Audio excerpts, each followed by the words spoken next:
Hey everyone, my name is Ashley Monk, and you are in for a very exciting but really nerdy episode of the On Your Mark Weekly Live Show. And that is why you need to stop hyper targeting with your advertising. And so, this is a very hot topic, but if you are listening and you are thinking, what in the world is hyper targeting? We will get to that. But hey, I'm Ashley, I'm on your mic, and I hope you are ready. So, on your mic, get set, and listen. So let's talk about hyper targeting. What is hyper targeting? Okay. So simply stated, all hyper targeting is that when you have a very specific, very niche person that you want to go after, and you put in every single qualifier you can to try and attract that person. I see this so often with online entrepreneurs and just business owners in general that they want to laser target people. And so, an example of hyper targeting would be that you want to attract a six-figure female business owner from 20 to 35 that is interested in Gary Vaynerchuk and then also makes $100,000 in income and shops at Lululemon and takes her kids to elementary school and a private school on the weekends. Okay. That is an example of hyper targeting. So it's when we get very, very niche, very specific, and use different disclaimers to go after and attract that kind of a person. Okay. And it gets down to layering a lot of audiences. And I'm here to tell you that it is time to stop. And so, several years ago, this used to be a very common and relatively lucrative practice. Okay, because there were less people competing on the platforms. Of course, data and the iOS 14 update hadn't been instituted yet, but this was a really popular practice, was going after exactly that person down to a T. But there are so many issues with this philosophy. And I'm going to kind of walk you through why and what to do instead. But the first issue being that it is working against the online advertising algorithms, especially considering now that people can opt out of tracking and for privacy reasons. And so, unfortunately, if people do not want to be identified as in a specific way or with a specific type of behavior, and they don't want to be tracked offline, well, this can really inhibit and limit your ability to go after and attract these people. So that is one person. The next reason that I see, and this happens very often, is the business owner, they think that they know who it is that they want to go after, but they're not entirely sure. And sometimes your avatar can change. Sometimes the people that you want to reach and that you want to talk to can also shift. And so, just a shift in who it is that you are wanting to attract can really change the qualifiers. For instance, maybe you've evolved, and as a business owner, as an entrepreneur, as a marketing specialist, I would assume that you have, and maybe you're serving a higher caliber client than you were, that you haven't realized it, but there's been a shift that has needed to happen, you know? And so when we limit ourselves to these hyper targeted different demographics that we go after, it can really, really hurt us. And so, yes, it sounds like a great idea. Sure, your persona is precise. But again, it's going to cramp out everybody that you want to go after, especially if there are outliers. I'm willing to bet that if I were to ask you about 10 clients, that they're all going to be relatively similar, but there's probably something unique about them. And, when we hyper target, this eliminates that unique kind of a person that you may be attracting. And so when you're too precise and you're too niche and you're too specific in your targeting, it's going to inhibit the data that you can really go after people. I'm not saying, please hear me when I say go after a niche, go after a smaller group of people. But I'm saying, as an advertising strategy, specifically when you are creating audiences of people based on very, very niche qualifiers and demographic information, you are really setting yourself up for a sticky situation, because you're betting that, again, there's a large enough sample size.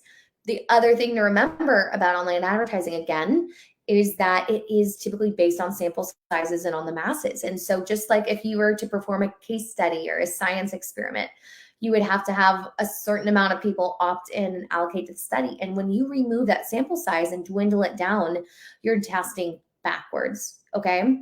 So remember, the original idea of hyper targeting was really to get the right ad in front of the right person at the right time. And so even though it is possible, it's not really realistic either. Because the other thing to remember about the consumer and the modern day buyer and your clients is that their customer journey is not just linear and it goes in a straight line. It is skewed. We are diverse. We have gone through a lot of collective trauma with a worldwide crazy event that has changed the nature of how we run our businesses, how we run our lives. And as a result, and when we're really creating campaigns for the buying process, we need to be aware of this, okay?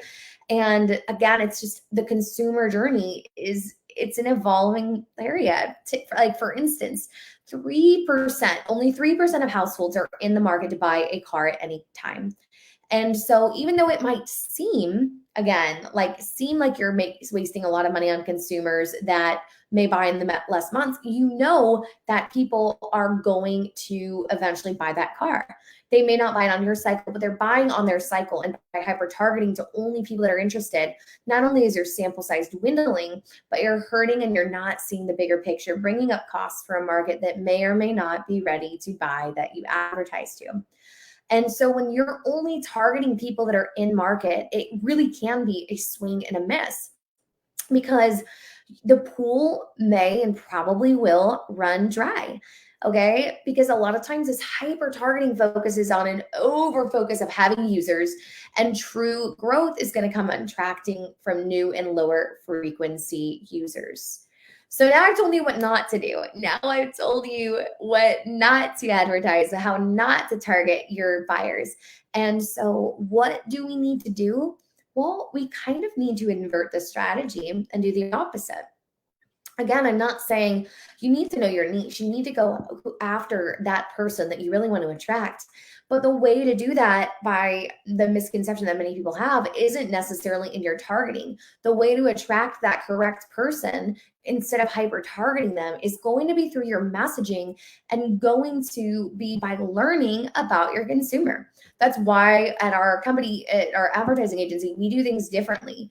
And so instead of dwindling down everything the business owner has told us about their client, which let's face it, even though they know their client better than we ever will, a lot of times we use generalized different information instead of factual, cold, hard data, which is what we as marketers need to be able to make informed decisions. And so the best thing that you can do instead of hyper targeting is going through and using broad targeting. So broader areas of genders and matching. And slowly but surely, as people are opting in, really making and qualifying people from there. So instead of disqualifying people immediately, going through, having people opt in with a broader segmented audience, going through and emailing those people, looking them up on social media, cold calling them, whatever that may be, to determine if they are a right fit or not.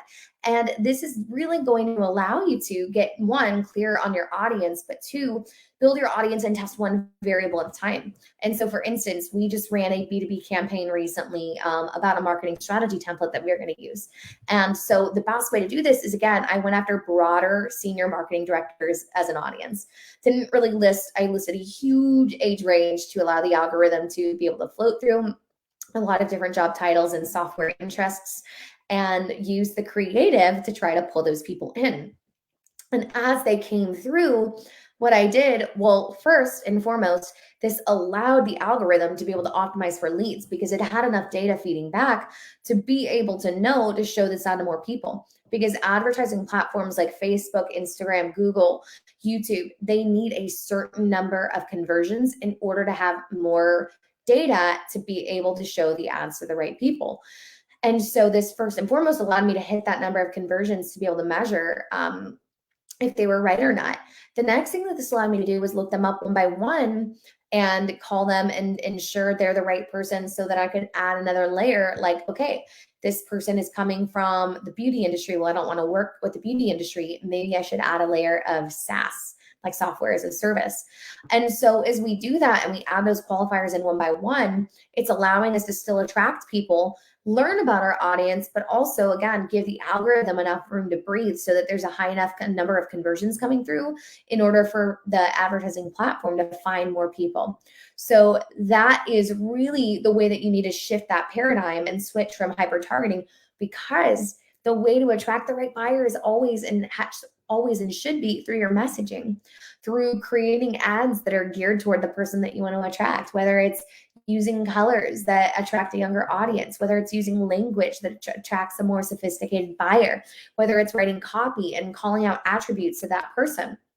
When you're using creative to pull that leverage, your creative acts as a part of your overall marketing funnel and really allows you to draw forth the right person that you want to bring in. Because here's what I know to be true: loyalty is not enough to be a growth strategy.